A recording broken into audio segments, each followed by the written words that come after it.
এ বাপুরে বাদ কেউ আছেন নাই বাইরন? কেন রে বাপুরে, তুমি চিনলাম না।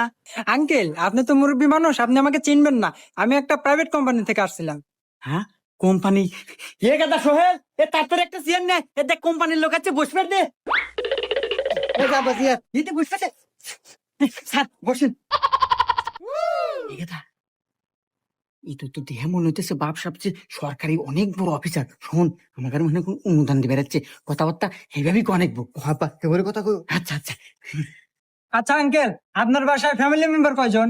স্যার, আমার আমার কিচ্ছু নাই স্যার। চরাত কোনো জমি জমা নাই। আর এই বাড়িটাও এই দাদার আমল থেকে পূর্বপুরুষের। আমার কিচ্ছু নাই। কিচ্ছু নাই? আচ্ছা আঙ্কেল, বাদ দেন। আপনার বাড়িতে টয়লেট কয়টা আছে? ইয়াবা, নাই নাই নাই নাই কও।